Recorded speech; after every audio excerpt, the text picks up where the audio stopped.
I'm Kathleen Hartnett-White. I have a long title. I once told at a nonprofit, sometimes I think they just keep adding to your title every year instead of giving you a raise. But I am a Distinguished Senior Fellow for Energy and Environment at Texas Public Policy Foundation. Many or most of you know me. This is actually my anniversary with TPPF for 10 years ago. Funny little story about our incredibly effective leader, Brooke Rollins, that at an evening event where she was speaking to the whole crowd, she announced that I had agreed to join the foundation, that we were still negotiating, if you know what I mean. And she announced, which made it easy to seal the deal. I've always been fascinated by the water issues. And particularly in my time as chairman of the Texas Commission on Environmental Quality, lots of fascinating issues that crossed my desk.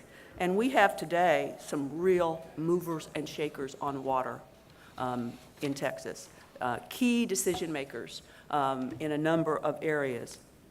I'm going to introduce them in a little, and I'll give them their biographies are very long. I'll give abbreviated versions of that and encourage you all to look at the more robust introductions in the program. I'm always taken about how vast are the water resources in Texas. I mean, compared to other states. What is 8 river basins? 7 major river, and then minor ones. The amount of groundwater we have, the Gulf Coast, it's amazing. Yet for 20 years, since the first state water plan process began, we still have not made much progress on implementing the water supply projects in the Texas Water Plan. And I worry about, I am one, there are differences of opinion, but I am one that is persuaded that this, in my opinion, the state water plan, I think, actually undercounts the amount of water we need in the future to meet the needs of our population and the robust industry we have, for 2 reasons. One, the plan considers the big projects outlined, reservoirs. I don't know how many of you, but I don't think 6, or I don't know whether it's 6 or what the number is, 8 big reservoirs are going to be built in Texas within the next few years. And also a lot of future demand is calculated on the basis that we'll lose much less through water conservation, a good thing, but also something they call demand management, which is, I think, overly optimistic. So this is and should be a vital Texas issue. I can't resist a little quiz here before we get into the meat of the program, and I'd like to know if anyone would like to tell me what beautiful water resource that is in Texas. And these guys cannot. Rio Grande. There you go. There you go. Right. Which is not too far from where my husband's family ranch. A beautiful section of the Rio Grande that takes 10 days to get to from Austin. We're going to hear, as I mentioned earlier, from long-standing key decision makers about water and water supply in Texas. Carlos Rubinstein has held a number of posts, previously a chairman of the Texas Water Development Board, commissioner at the Texas Commission on Environmental Quality, and I won't go on in other detail. A real while at TCQ and Texas Water Development Board, a real architect of what the state hopes to accomplish on water issues and particularly supply. We have Bech Bruun, who is currently chairman of the Water Development Board, and he is now taking on a great adventure, and we wish you well, running for the congressional seat in the Corpus Christi area. Is that correct? Yes, I forget the district number. We have Senator Charles Perry from Lubbock, who is chairman of the what do we call that? It's a long, it's the, why don't you tell me? Rural Water DAG. Yeah, committee, the Committee on Agriculture, Water, and Rural Affairs. That's the formal title. A key jurisdictional committee. We also we're planning to have Lyle Larson, who is chairman of the House Natural Resources Committee, and he has this fierce flu that I know I had a little earlier, I think has put a lot of us on, on hold for a while. We want to make this today a conversation, really among these three key policymakers in Texas about water. And so, and I gave brief introductions, but so we'll now just turn to the panelists, and we're going to begin with Carlos Rubinstein. Thank you all. Good morning. It's a pleasure to be here amongst all the chairmen.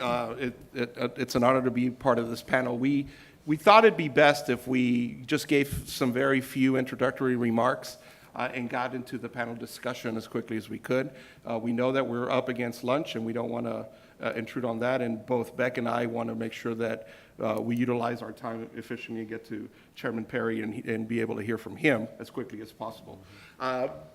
Bech thought of the idea that it would be best, and I agree with this, that I'll give you all a little bit of a rundown of history in water and how we got to SWIFT. Bech, I believe, will take it from there, and then we'll let Chairman Perry close out the opening comments, and then we'll open it up for some discussion amongst the panel. So with that in mind, the title of this panel, this discussion today is the state water plan working? And I think if you look at it holistically, we can say that it is. Only because it continues to change through time. And I think as we walk through all of these droughts that have occurred in Texas and the impact it's had on water policy, that you can see how we've been well served by how we've learned from the droughts and how state water policy has been shaped following those. Having said that, clearly the state water plan works because it is a living document. It's evolving. It's revisited every 5 years. The legislature looks as to what progress we've been able to make over that period of time, and also tries to make some modifications to make sure that we are banking on the right projects, similar to the bill that was passed last session that Chairman Perry put through on making sure that we're banking on the right projects and not projects that only been in the plan for such a long time, but feasibly may not come to fruition, and if they don't, we're setting ourselves up for failure. So with that in mind, let's take a little walk through history. We've been doing water planning for a long, long time. And it always follows that it's been on weather extremes, whether it's been a drought or a flood. I'm going to concentrate on how droughts have impacted water policy. Well, our first attempt on trying to do some water planning began in 1856. The drought of 1856 led to the creation by the legislature of a state geological arm to do surveying of and make scientific recommendations on how to better manage our soils and water resources. That was never completed. The Civil War got in the way. In fact, I remember Bech and I used to talk about that ironically, the same building where this was going to be conducted ended up being an armament depot during the Civil War. So there you have it. So that one didn't work out so well, but we came back afterwards, and after the war, we had obviously another drought. We know that in Texas that occurs. So between 1886 and 87, we had another drought that impacted water policy. It created a second geological survey. This one was completed of artesian wells. And interestingly enough, it proposed building a lot of reservoirs, but using convict labor to do that because it was felt that that was the cheapest way to get it done. Well, that didn't work out too great either. What that drought did lead to that has served us well is it introduced prior appropriation and surface water rights in Texas. And that's the way we manage water pretty much everywhere except on the Rio Grande. The drought of 1901 led to the groundwater case that the East case, also many of us know, is one that established the rule of capture for groundwater in Texas. That's where that comes from.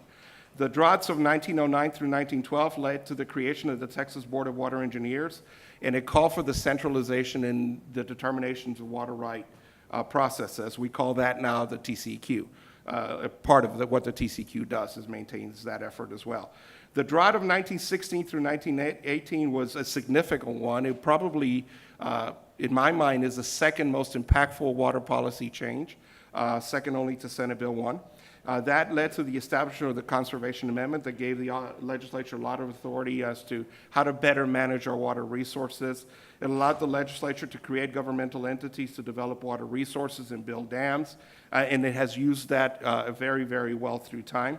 It declared water resources, public rights and duties, vested water rights that had been issued prior to the act. And it also led to something that has served Texas very well, the establishment of special purpose districts that we now call river authorities. The first one was the Brazos River Authority, created in 1929. GBRA followed out shortly after that in 1933, and LCRA in 1934. The Dust Bowl period, 1933 to 34, was another drought that impacted our water policy. It is the one that eventually led to the creation of groundwater conservation districts, but not without a lot of hurdles that couldn't be overcome. The first one was an attempt in 1937 to regulate groundwater. That one failed. Then the Board of Water Engineers called for the ownership by the state of groundwater in 1938, and I think we all know how far that one got along. That one failed too. Legislation to regulate groundwater was also attempted in 41 and 47. Those efforts failed. Finally, in 49, the legislation that allowed for groundwater conservation districts to be created was actually passed, and establishing the first district was created in 1951. That drought also led to a special protection for cities known as the Wagstaff Act that it doesn't exist anymore, but it would allow cities that were upstream from other uses to continue to have the ability to appropriate water that was allocated to somebody else downstream in times of an emergency. Again, that got done away with in 1997. Then we come to the drought of record, the drought of 1950s. The one that we still talk about as being the most impactful one in state water policy. That led to the creation of the Water Development Board, which the three of us had the pleasure of serving in. Bech and I served together, and both of us have been honored to serve as chairman there. That same drought led to a 5-fold increase in groundwater use in Texas, a significant amount of shifting in surface water to groundwater use. It also led down in an area that I'm partial to, the Rio Grande Valley. It led to the Valley Water case that resulted in something that probably will never happen again. The court vacating all issued rights on the Rio Grande, reissuing them in a system that is not based on prior appropriation, but based on the priority of use. That case also established the first water master programs in Texas, something that I'm also very fond of, having been a water master on the Rio Grande. I think water masters are pretty cool. What we learned from that court case also then led the legislature to pass an act calling for adjudication of water rights statewide. And that effort began in 1967. That same right also led to the establishment of major reservoirs that we've been well served to have been constructed. 23 of them actually in the 50s, 34 more in the 60s, totaling over 14.3 million acre feet. That's when reservoirs could be built.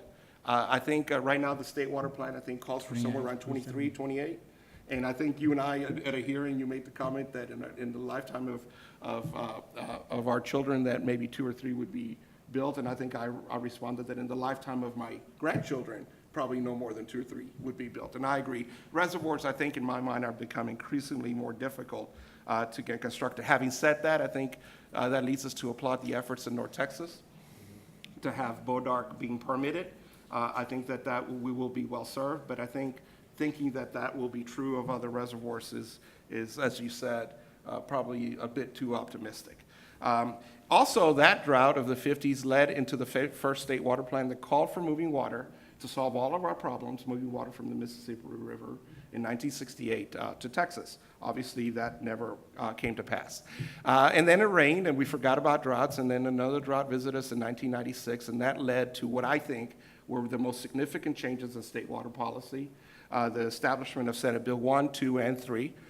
Senate Bill 1 in 1997 created the process that we follow still today on how we do water planning, looking at a 50-year horizon, revisiting it every 5 years, the ability to change even in between those 5 years for change conditions that we have had, allowing the local governmental entities to be able to assess their population growth and their demands, and to be able to identify water management strategies that would serve their area well. I wish that more strategies would have been adopted by now, but still, I think it is easy to say, and it is correct to say, that model that we have in Texas to this day still serves as a national model when it comes to planning. And when you add to that the ability under House Bill 4 to finance some of those projects with SWIFT funds that I know Bech will talk about, I think that we are continuing to move in the right direction. It's just important that we expedite the ability to be able to put these water management strategies in place sooner rather than later. But Senate Bill 2 created the Water Advisory Council, It required water plans to include water conservation, drought conservation plans. It did state clearly that the preferred method of managing groundwater in Texas was to local groundwater conservation districts. Senate Bill 3, I believe, was very well intentioned, but I also believe that we did not accomplish everything that was envisioned in Senate Bill 3, and that is to be able to identify and incentivize market-based transactions to be able to dedicate water for environmental flows. I think when you talk about water valuation and you do not talk about the impacts of having flowing streams like that one and allowing rivers to go dry and the impact that it has on the Texas economy and ecosystems, and you're not getting at the true value of water. So with that, I'll pass it on to Chairman Bruun. Great. Good morning. Good to see a lot of old friends here this morning. As mentioned in the introduction, I'm Bech Bruun. I'm the former chairman, most recent former chairman of the Texas Water Development Board. I guess since I'm a constitutional carryover, I may technically still be the chairman, but I did resign my post on, because, well, appointments talk, sorry. I resigned my position on, after our last board meeting of 2017 on December 7th, to then file for office, as mentioned, on December 8th. I'm currently a candidate for Congressional District 27, a 13-county district that starts down in Nueces County, my hometown of Corpus Christi, and runs up the coast to Matagorda County and then up the Colorado River, almost all the way back here to Austin. I am an attorney now in private practice with my father in Corpus Christi. I'm a full-time candidate, so what that really means is that I'm currently unemployed at the moment. But we're working on that. So what I wanted to talk about is kind of fill in that the last few years of that timeline that gets us to where we are today. I was working in Governor Perry's administration during the legislative session in 2013 when House Bill 4 was introduced and started working its way through. And 2 years prior, in 2011, I'll back up to that session, I was working for the Brazos River Authority at the time as their governmental and customer relations manager. And Chairman Alan Ritter had legislation that session that sought to establish a new financing or funding program for projects identified in the state water plan. And I forgot what the bill number was, but I know it made it through House Natural Resources. And the gist of the bill was seeking to raise some money through basically a user fee assigned to, in theory, let's say every water bill across the state, residential, industrial. And what that would have meant, the fiscal impact on the average user's water bill would have been 1 cent a day, 30 on average 30 cents a month. And that bill, while it made it through committee, it never actually was ever able to be introduced on the floor. I think because it was viewed as or seen as, well, this is a fee bill. It was unfortunately the political will was not there to take it up and discuss it, at least on the floor, and so that bill did not move. So fast forward 2 years later, all of a sudden, House Bill 4 that provided for Proposition 6 on the constitutional ballot in late 2013 that offered up $2 billion in cash all at once from the state's rainy day fund to be transferred into a new program at the Water Board to help finance state water plant projects. So what happened from we can't go for 1 cent a day or on our bill to, well, we're just going to go $2 billion all at once? Well, it was the drought in 2011. And I've always wondered if if that 1 year drought, which is our worst 1 year drought in recorded history, had occurred in 2010, would we have done SWIFT in 2011? Maybe so. But the timing was such that it took coming back in 2013 for House Bill 4 to be introduced. That of course did some other things as well. And it was the legislature responding to drought in that way. And as you heard through Carlos's timeline, that has been the nature of how the state has introduced new significant water policy over the years, is that it has been in response to drought. And I think all of us here recognize that that's probably not the best way to go about things, moving forward if we didn't have to. But that's where we are today. But fortunately, House Bill 4 was introduced and passed, and it did a lot of things. One in particular was it reconstituted the governing structure of the Texas Water Development Board, so that for the first time in its now 60-year history, we have 3 full-time appointed board members.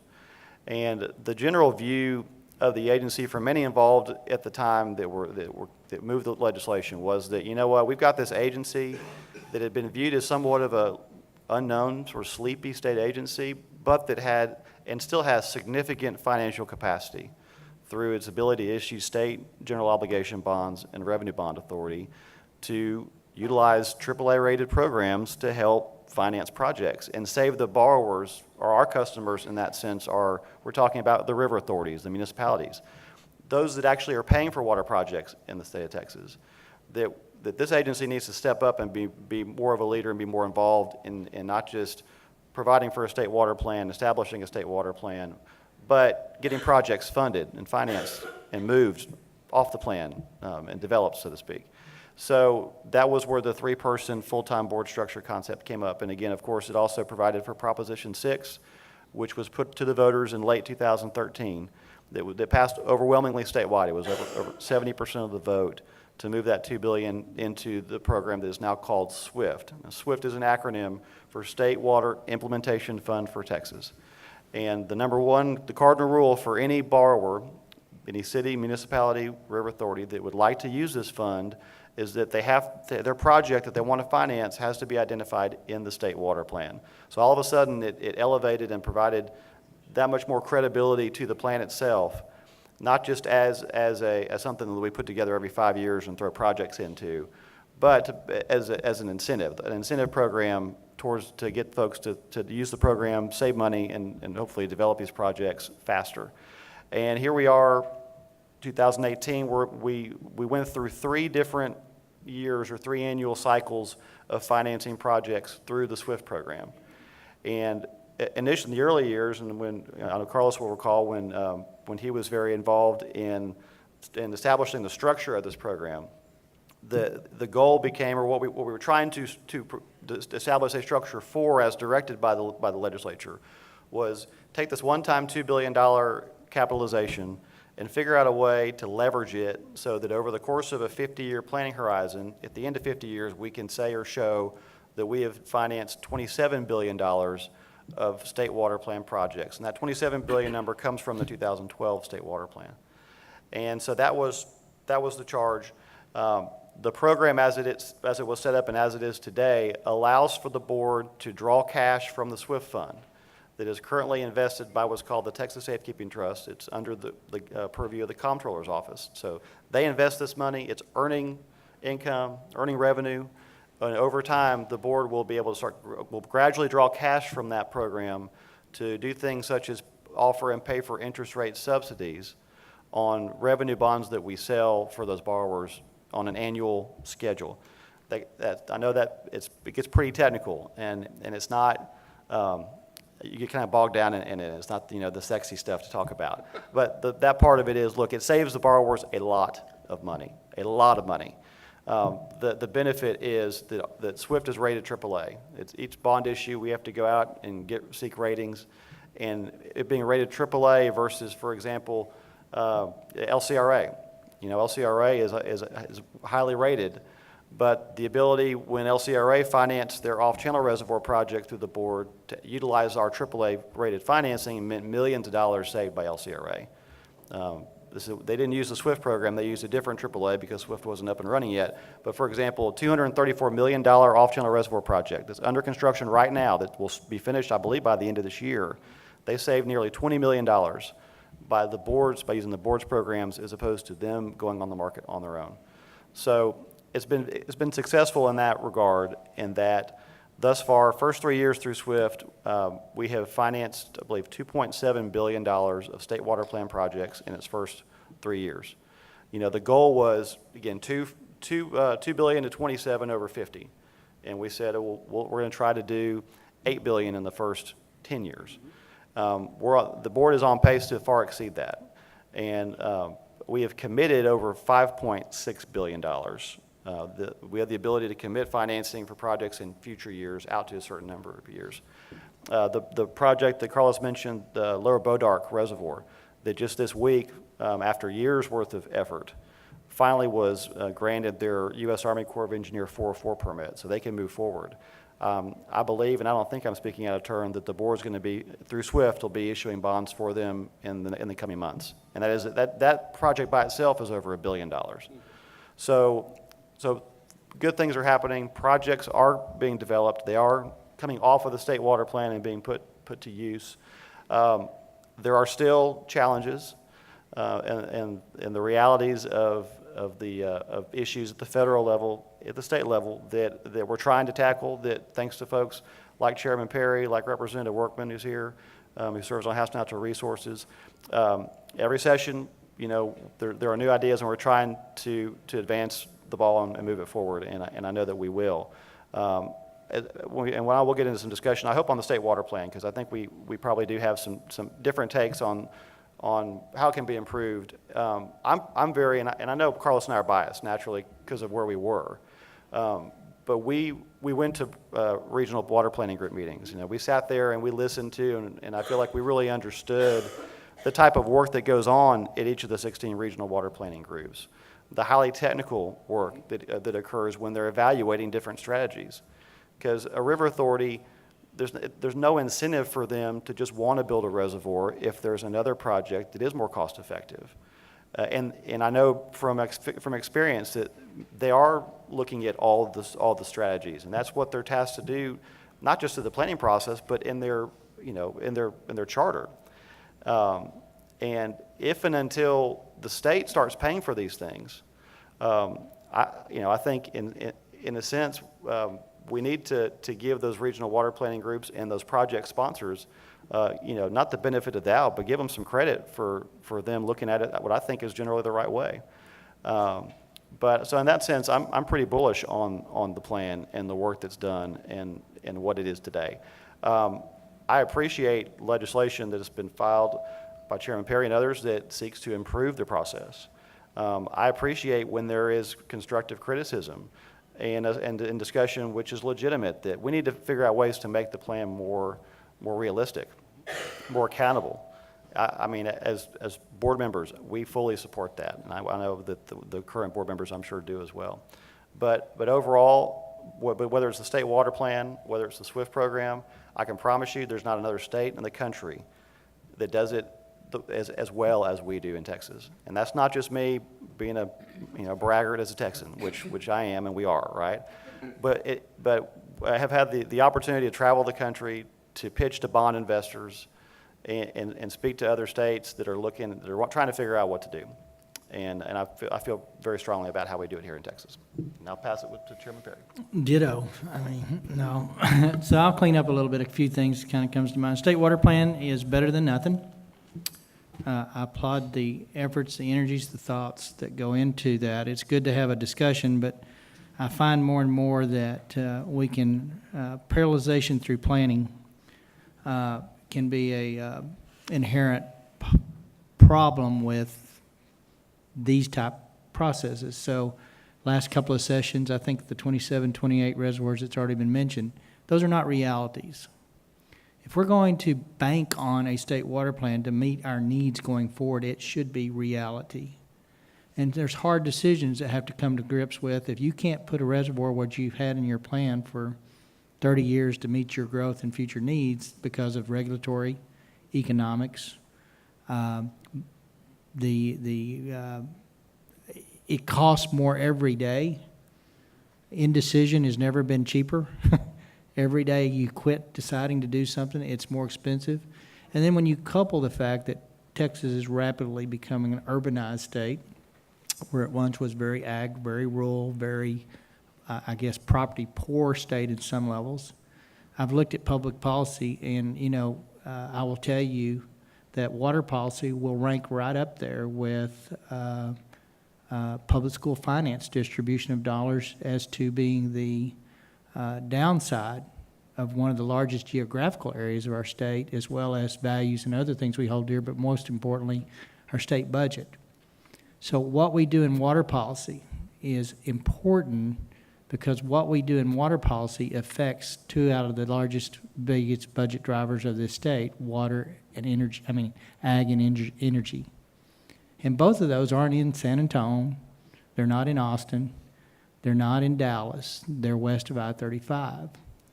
So the challenge of the day is when we start making global recommendations that probably sound good in theory, that we keep in mind the impact of those communities that don't have the water resources, and I guess that highlights the deal. We're all diversified. Every area of the state has different water resources and different needs and different uses. So we haven't found quite that balance. We see tremendous pushes on one policy or another every session without any factors given to, but if we do that and wake up with nobody in West Texas, we don't have our energy sector at whole. We've done nothing but kill the golden goose. So water policy matters. It's very personal very quickly.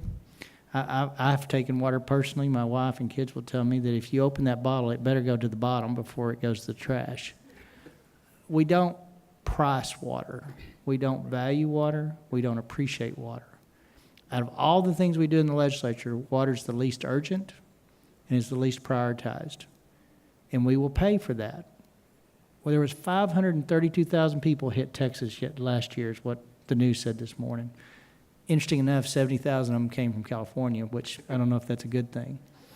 But if we are on pace, 5 million in 10 years, another 5 million on this trajectory, under our current lack of urgency, lack of planning, lack of big visionary thinking, we will not meet our water needs for a growing state. You can live without gasoline, as painful as it might be, but as healthy as it is, but you can't live without water. And so a lot of things that I see coming through, and I'm not a big Water Masters fan, that's because they don't have application where I'm from, but we see state policy pushing for Water Masters where there's no rivers to manage. So good, efficient use of stewardship of taxpayers' dollars. I'll speak briefly to the SWIFT Fund, and I'm going to be political a little bit today.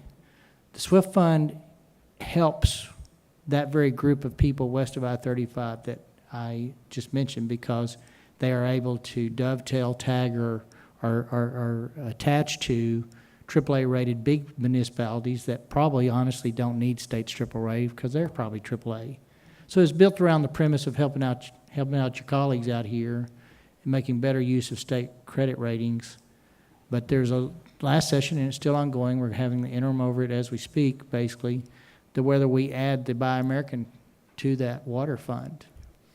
And as much as we all politically and populist as of the day is, we want to buy American. But if you put that provision on there and you drive the cost of municipal water infrastructures by as much as estimates of 7%, the Harris County, the Dallas County, those guys that can carry the load have other options. They'll pull out of the SWIFT fund, and then you will leave your west of I-35 corridors, those smaller municipalities, smaller regional development opportunities go away. So public policy matters. If I had to say one thing about the state water plan that I think this guy here and Peter Lake and those have finally figured out that we've got to do something and they're working diligently on solutions. The water plan is regional. A lot of the water plan is regional over municipalities and entities that have no taxing base to pay for that water plan. So we may have the answer, but we ain't got the money.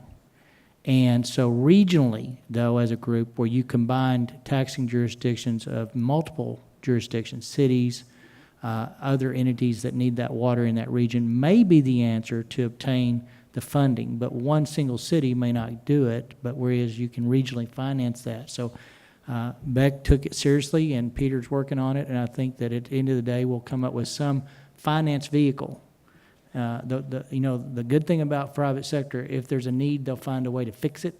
And I think there are people coming together on how do you tie up multiple taxing jurisdictions and multiple resources within a region and how that looks. So those are things that I think the water plan is moving on now. That's good, because if you have the plan but you can't fund it, or you won't fund it because you haven't got the resource or the vehicle doesn't exist, the plan's not real. And it's woefully was inadequate. It was never meant to be a flood plan. But to work in silos, as we choose to do a lot of times, where we have 20 trillion gallons of fresh water running off into the bays and estuaries, devastating that ecology. And we're talking drought now in Harris County, I think. So, I mean, This is Texas. But we are better than that. We're better than this. We have the resources both financially and naturally. Even in my area where I have a very slow recharge aquifer, we have the resources if we go ahead and bite the bullet and tell people what we need and then find a way to get it done. But status quo, 10 years out, when you need water 15, you're going to be without water, and this Texas miracle, it's gone. But water, in my humble opinion, not because I'm a water chair, even before I was in the legislature, water's the number thing in this state that we're not taking care of. I think I'm going to stand because I can't see half the room if I sit. I'm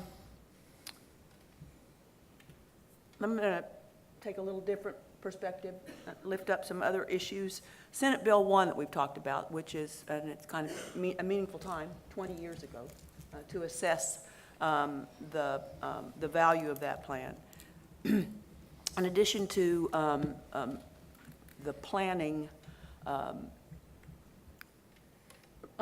value and the system that has been implemented on the basis of Senate Bill 1. Senate Bill 1, I think it's in the very early part of the act, the first few paragraphs, envisions, and it's not a quote, but it's close to it, that the demands for water in the future in Texas will be largely met by voluntary redistribution.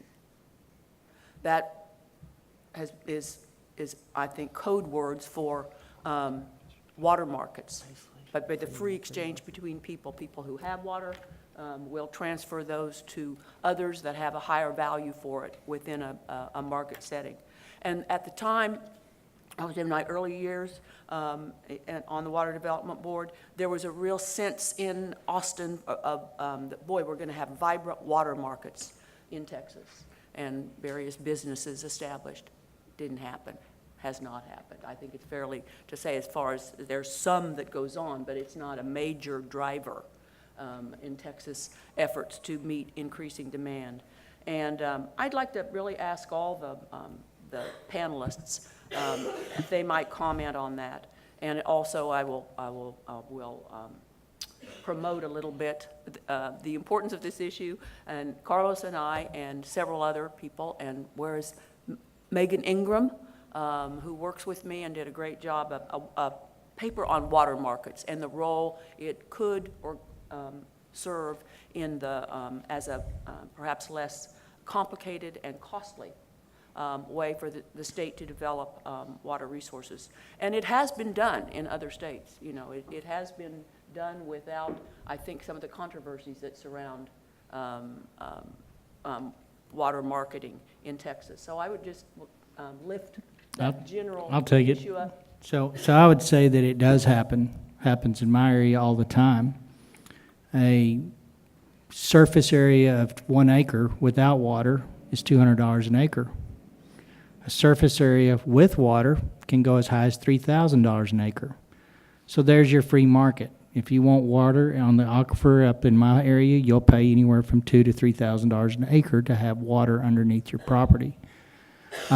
Lubbock, Texas, purchased millions of acre-feet of water in Roberts County several years ago. Boone Pickett's bought it. He underestimated the geographical distance it would take to move that water from west to east, and went, and after the math was done, decided it was more economically feasible for him to sell those wells to Lubbock, Texas. And we paid a fair price for it.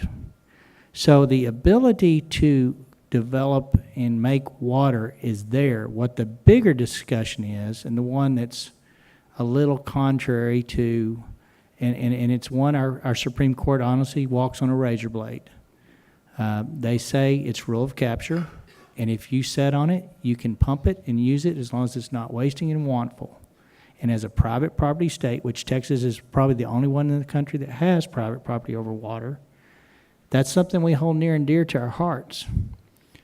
At the same deal, they said, but we're going to allow someone to govern how much. And that's been the source of frustration for big growing areas that are needing water.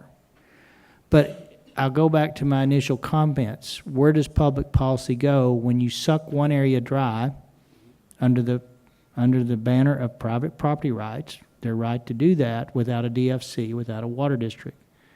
And that water moves from west to east. And it's always funny to me, they always argue it's going from east to west.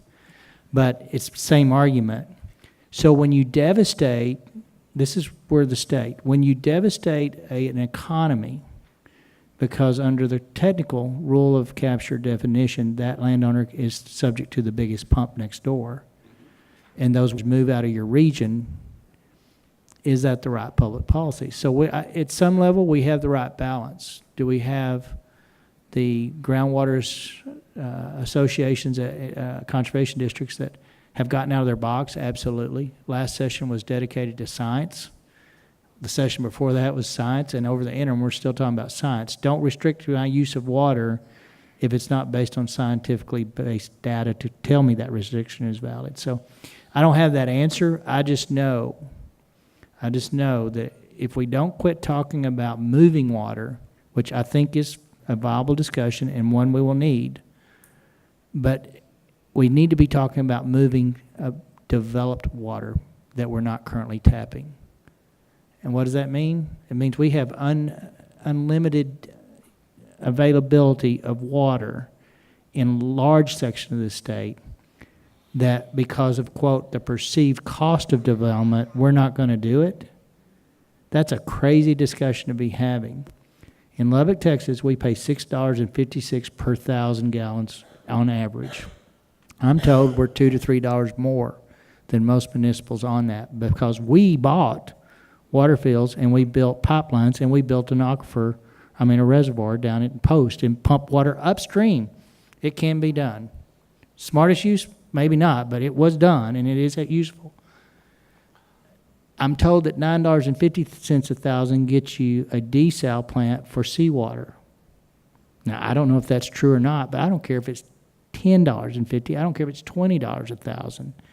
You may not want to water your yard with it, but that's a perpetual source that relieves pressures on the other side of the state for this side of the state. But we're not thinking in those terms, and that's the biggest factor. So free market's live and well in my area. Free market's live and well in San Antonio. Ask them if their water rates have gone up because they've acquired water from owners in the area. I have to question the wisdom of a city giving water to another city. As a practical policy matter, I think if you've got water, you need to keep it. But if you're willing to do it, the market is already there. But what we don't have is a global discussion on development of the nastiest of the nastiest. And then once you do it, is there a distribution set up to do it? If not, funnel it in. And God love our mayors and our city councils, but go out and support them when they say your water rate's going up $15 next month because we need to secure water for the next 100 years. And that's what we're not doing very well. Would either one of you, Carlos and Brett, have a comment? Sure, be happy to. I agree, there's areas in Texas where we have vibrant water markets. San Antonio clearly is one. The Rio Grande Valley, because of the system that the court set up on how those water rights are managed, awesome water market. Have we developed water markets to the degree that I think were envisioned in Senate Bill 1? No, we have not. But I think the biggest detriment to that is that we undervalue water in Texas. We know that we're going to need more, but we don't want to pay any more for it than we're paying for what we have today. It just doesn't work that way. The water that you own today was acquired a long time ago and through time. Acquiring the next set of sources of water is going to be much more expensive. And until you are able to capture that value and allow, for example, a farmer to be able to make the determination that because the water is properly valued, it makes more sense to me to not plant this year because I just don't have enough to make a crop. But I can still make a return on the right that I have to the water that I own to be able to transfer it somewhere else for somebody to use. You're not going to have the movement of water that is needed. Having said that, we're getting into the movement. In my opening comments, I made a reference to environmental flows and the need to value that as part of the water equation. The exact same valuation is to be made for the area of origin. I agree 100% that if you're simply in it to move water from where it is to where it is, but you don't account for the economic impacts you're going to create on the area of origin, then you're not serving Texas well. There are ways to do that very effectively. This is one area where I think other western states have found a better way of managing, having that discussion about the impacts of the area of origin. In Texas, we decided to go the route, and we're the only state that did this, of if you want to move surface water from one basin to the other, we slap a junior provision on it. That means that it really devalues water. The intent of it is to protect the area of origin. There are better ways to do that, more efficient ways to do that, and calculate the needed impacts to the area that is going to be that is going to occur. But do it in a way where you don't create a statutory process that ends up devaluing water. And so I think the detriment that we've had in being able to create these markets effectively is that we just don't value water appropriately. And I'll take a moment of personal privilege that you also did. We did talk about it in the paper that we put together, and it's there on some of the chairs for you all to read as well. I'll touch on, as mentioned, there are places where it does work, where it is working. When you're trying to answer the question, okay, well, where does the state need to be in this? It may not be the most politically friendly position for, let alone someone that's running for Congress and the party that I'm running for, to talk about the government being more involved in certain things. But I do feel strongly that when we're talking about, in particular, regional projects, and the chairman alluded to it, you've got where the state water plan is not, I'm not going to say it's failed, but where it's not doing a good enough job is figuring out how to get these large-scale regional projects developed that cannot be financed by any individual municipality, river authority, district on its own, where I do believe the state needs to have a more active role.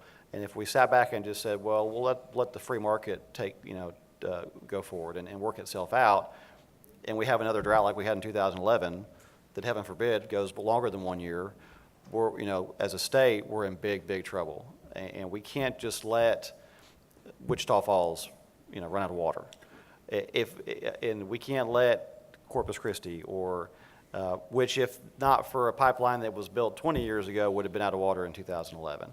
But Wichita Falls and Corpus and these areas that will need to be served ideally by large-scale regional projects they can't afford them on their own. To me, that's where the state, we need the free market approach is good and it works in certain ways, but there's still this space where I feel like the state does need to step up and step in financially in certain ways. I think we can talk about the ways to do that is not irresponsible and just throwing money at something.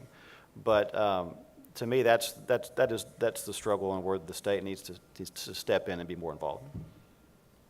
If I could add one quick point, I think, but there's also things that the state is doing to incentivize these markets. And your bill, Senate Bill 1430, is a perfect example of identifying ways to allow projects to develop that are for the benefit, and not just of the area where they're going to occur. Senate Bill 1430 that the chairman sponsored and passed allows or incentivizes the development of seawater desalination projects along the coast. And it rewards the basin where that is going to occur, and only that basin, by allowing the entity that first puts desal water to use to allow them to more easily and quickly market the water that otherwise they would have been relying on from surface water from the basin, and allow the entire basin to benefit from that. Those are the type of activities that I think will help us move to a more freer market and a proper valuation of water. I agree 100% on that.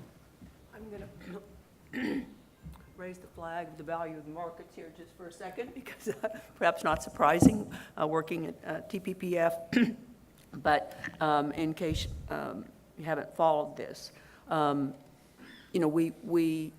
the state acknowledges property rights of sort differently for our surface water from our rivers and streams than groundwater. Very different. And I won't go into that, but it's been in Texas law for decades and decades that recognizes the property rights of the owner of the surface in groundwater.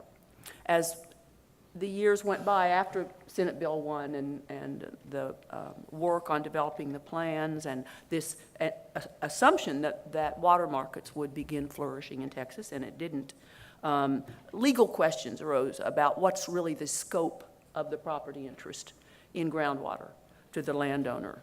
There was, as far as in water world, very, very sharp differences. The legislature, and I can't remember the year, you might, Chairman Perry, when the legislature, and it was very controversial, people thought we were going to lose. TPPF played a meaningful part in this. The legislature passed law reiterating, clarifying, and underlining the property interest of the owner of the surface in groundwater. That didn't really resolve the issue, and then not 2013, 2011, but a Texas Supreme Court case, I think it's a milestone case on property rights and water, about 2011, like I said, 20, something like that. And it went even further to underline that the ownership interest, adheres to the owner of the surface. It's not something that, and that's a different legal doctrine than the rule of capture. And as a way to address those who have lots of concern about the public issues involved in private water markets, the Supreme Court said, we already have, the Texas law has already addressed that, and that's correlative rights, which governs the landowner's interest in the subsurface minerals. And so it's still an evolving as far as law, but I think we don't have time today to get into them, but I think,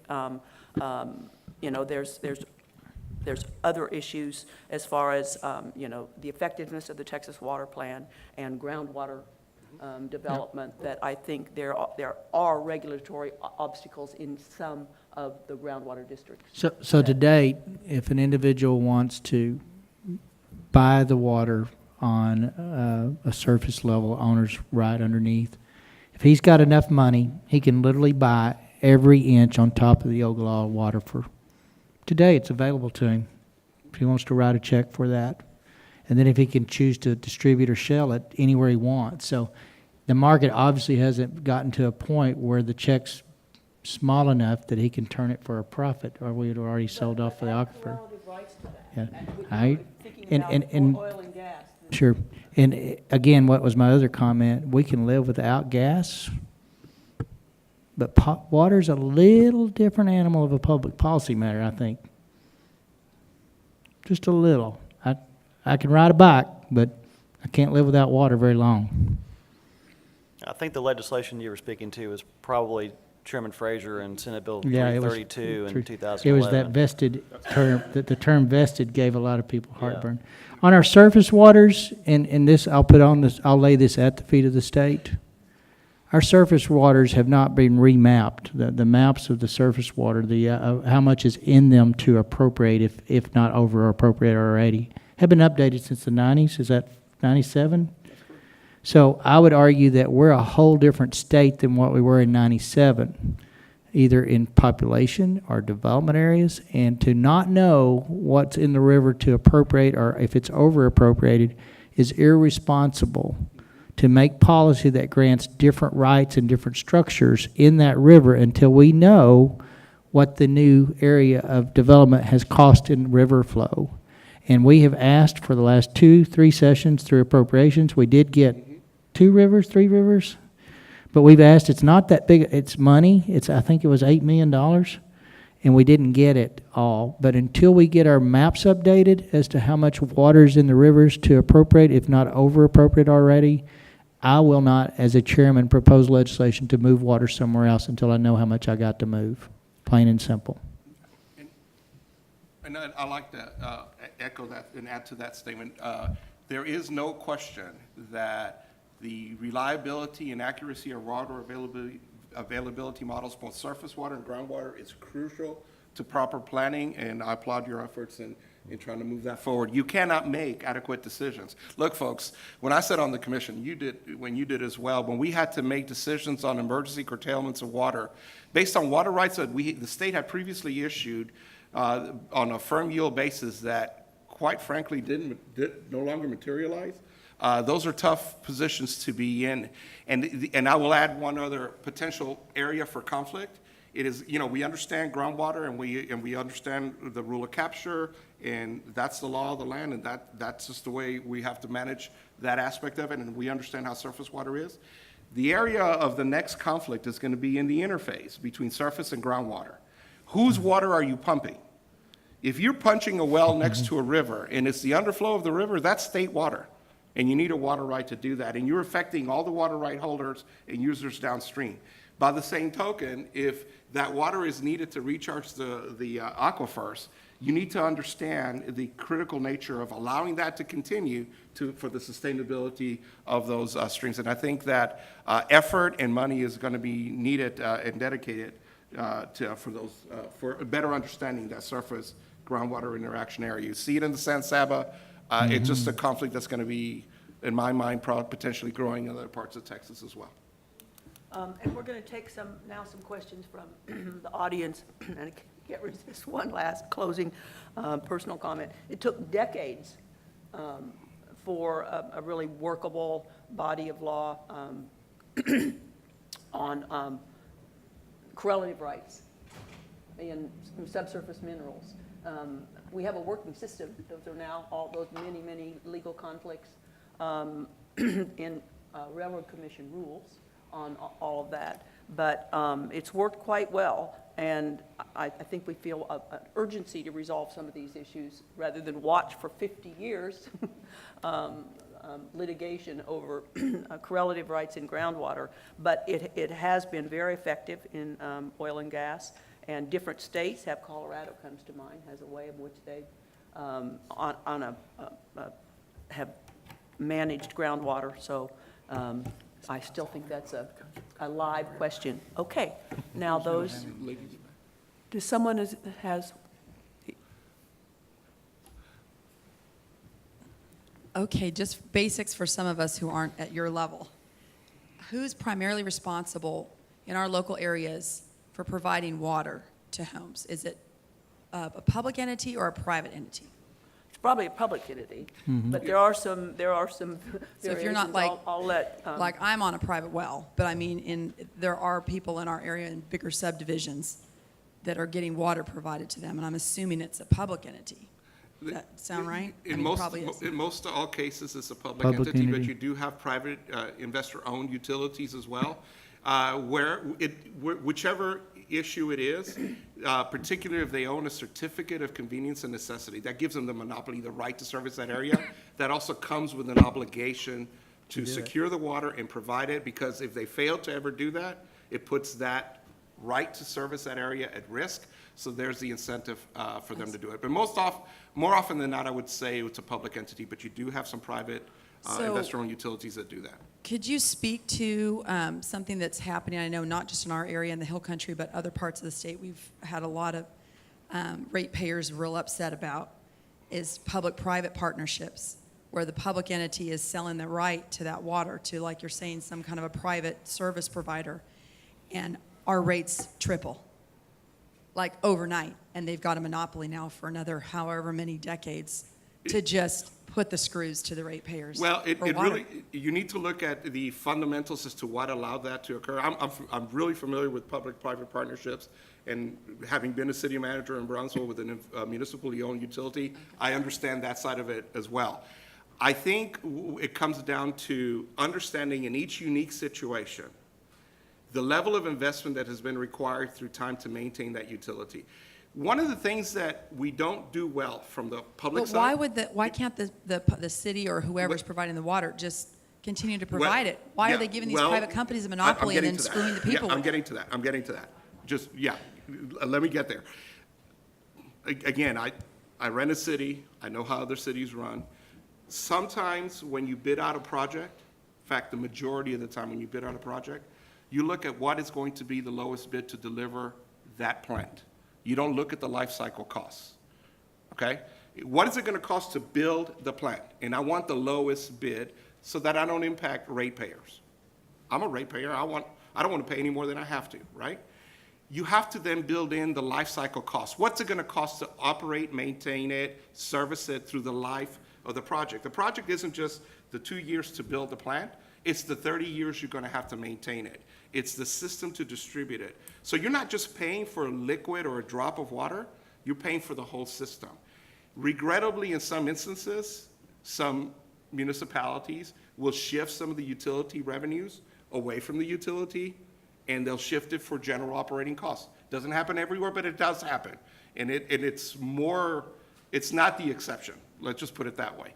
When you do that, you're putting yourself behind the 8 ball of not having invested in the maintenance that is required, not developing the new sources of water that are going to be needed. So to answer your question, you need to look at the specifics, but you need to roll all of that into it.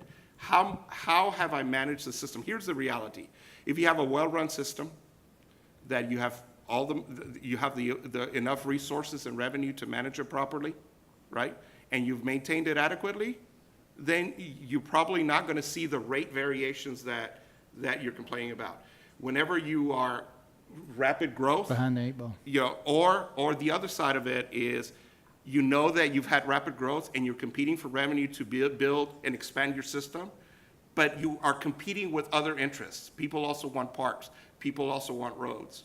All of that attaches the debt service that the municipality is going to have to provide. You have to find a way to move all of that forward. I wish that it was a way that you could just say, we have all the debt service that we need to be able to provide our utilities, and it doesn't compete with fire suppression, police, need for police, EMS, parks, roads.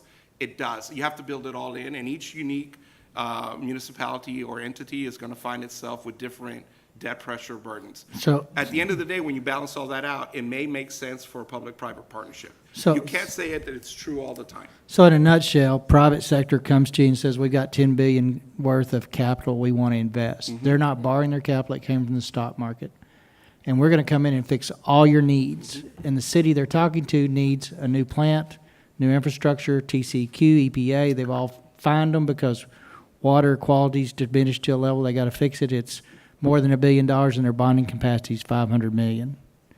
So it's an answer to a problem that the city can't do, typically because of not being able to stay up, because it takes a lot of courage to say no to bike lanes and parks and other things that our cities are doing instead of their core functions. But once that's there, you know, I tell people, we may not like how we got here, but we're here today, so if we have to do the water expansion, private capital is the way that they're having to do it, and they're catching up.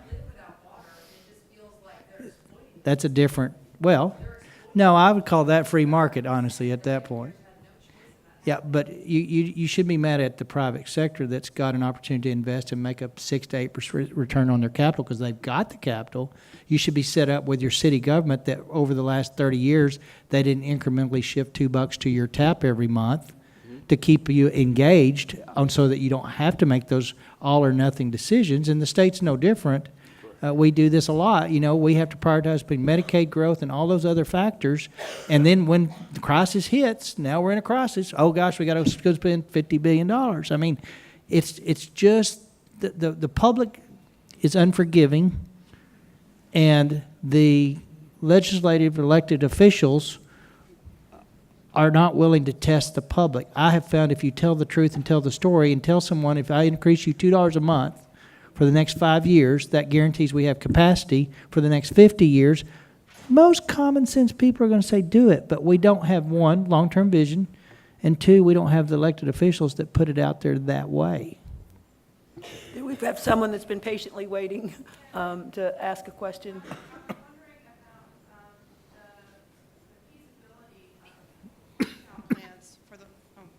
I was wondering about the feasibility of desal plants on the large coastal cities. What it would make sense to me as a citizen is that if we could reduce water demand for those coastal cities that have the opportunity to sip the ocean, so to speak, and then it would make water resources less locked up for those toward the interior of Texas. But I imagine that the desal plants are rather expensive and that the cost would have to be passed on to the consumers within the city.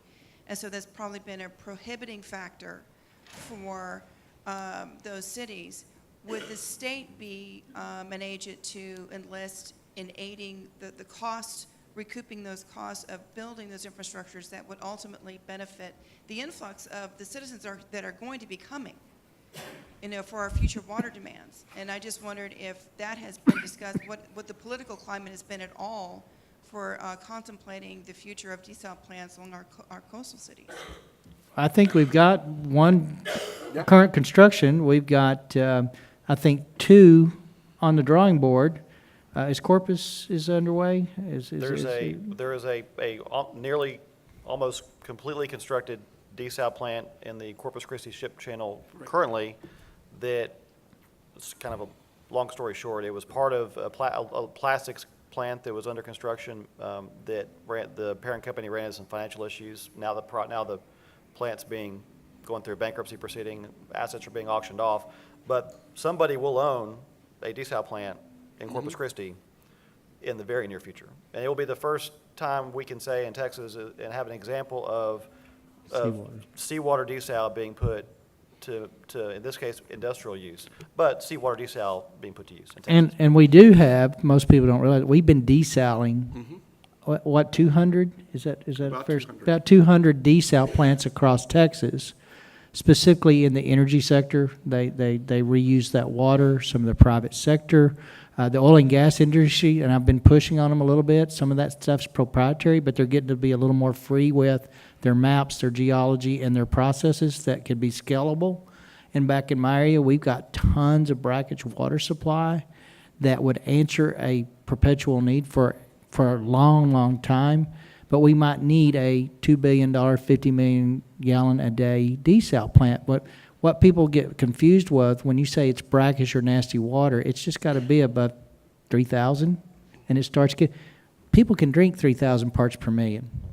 So we have to clarify our definitions a little bit so that the idea of desal is not discounted on the face because it's too expensive, because it's not expensive to desal 8,000 parts per million. You don't drink it directly, but we're already doing it in a large parts of the state, but not for potable. So we just need to change the nomenclature a little bit and get a little more specific, because we can desal a whole lot more than we're doing and not have to do 40,000 parts per million off the seacoast and still have a huge impact for water development. We can move water that's newly developed water. It really is something we need to think twice about, moving water, the economic cost of an area or an industry sector of existing water. We can't conserve our way into more water. We can only conserve what we have, but we can sure develop more water, and we have the water to develop. It's just not cheap, but relatively think a penny per month? Really? 30 cents didn't go through? Time maybe just for one more question. I think there was a gentleman here. Okay, we may be running out of time here. Well, we've done that.